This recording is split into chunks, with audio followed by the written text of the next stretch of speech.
Hi friends, എന്നെ കാണാമോ? Welcome to my channel. അപ്പോൾ ഞാനിവിടെ ഒരു ചലഞ്ചായിട്ട് വന്നിരിക്കുന്നത്. അപ്പോൾ ഞാൻ അറിഞ്ഞു കൊടുക്കുന്നതല്ല, എനിക്കൊരാൾ തരുന്നതാണ്.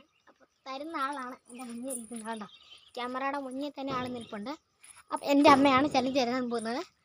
അത് അമ്മ അതിനെക്കുറിച്ചുള്ള വിശദാംശങ്ങൾ പറയുന്നതായിരിക്കും. പറഞ്ഞോ. ചാനലിലേക്ക് എല്ലാവർക്കും സ്വാഗതം. ഇപ്പോൾ ഇവിടെ നടക്കാൻ പോകുന്നത് ഒരു നിമിഷം എന്ന ഒരു പരിപാടിയാണ്. ആ പരിപാടിയിലേക്ക് എല്ലാവർക്കും സ്വാഗതം. ഇപ്പോൾ ബിൻസി ബാബു എൻ്റെ കൂടെയുണ്ട്.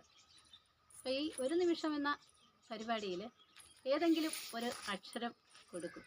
അപ്പം ആ അക്ഷരം ഉപയോഗിച്ച് കൊടുക്കുന്ന വിഷയത്തിൽ ഒരു വിഷയവും കൊടുക്കും. ആ വിഷയത്തെ ആസ്പദമാക്കി ഒരേ ഒരക്ഷരം ഉപയോഗിച്ച് തുടങ്ങും. ഓരോ സെൻറ്റൻസും ഒരക്ഷരത്തിൽ തന്നെ തുടങ്ങും. അപ്പോൾ അങ്ങനെയാണ് ഈ പ്രോഗ്രാം നമ്മൾ കണ്ടക്ട് ചെയ്യുന്നത്. ഇവിടെ ബിൻസി ബാബുവിന് ഒരു വിഷയം കൊടുക്കുകയാണ്. പാറശാലയിൽ ഒരു പുള്ളിപ്പുലി പരിഭ്രാന്തി പരത്തി. ഈ വിഷയത്തിൽ 1 മിനിറ്റിൽ കുറയാതെ പ എന്ന അക്ഷരത്തിൽ തുടങ്ങി സംസാരിക്കുകയാണ് ബിൻസി.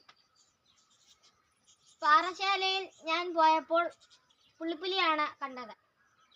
പുള്ളിപ്പുലിയെ കണ്ടപാടെ ഞാനും അടുത്തുള്ള നാട്ടുകാരും എല്ലാവരും ഭയന്നോടി. പുള്ളിപ്പുലി എന്നാലും വിട്ടുകൊടുത്തില്ല. പുള്ളിപ്പുലി എല്ലാവരുടെ മുന്നിലേക്ക് ചാടാനും ഓടാനും ശ്രമിച്ചു.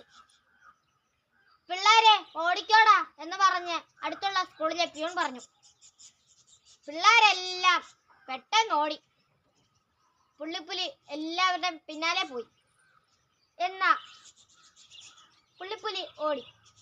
പുള്ളിപ്പുലിക്ക് ഒരു അംശം പോലും കിട്ടിയില്ല, ഒരു വ്യക്തിയെ പോലും കിട്ടിയില്ല. പുള്ളിപ്പുലി അതാ നാണം കെട്ട് കാട്ടിലേക്ക് തിരിച്ചു ഓടിപ്പോയി. Thank you Binsi Babu. സഹകരിച്ചതിന് വളരെ നന്ദി. താങ്കളുടെ സഹകരണം വീണ്ടും പ്രതീക്ഷിക്കുന്നു.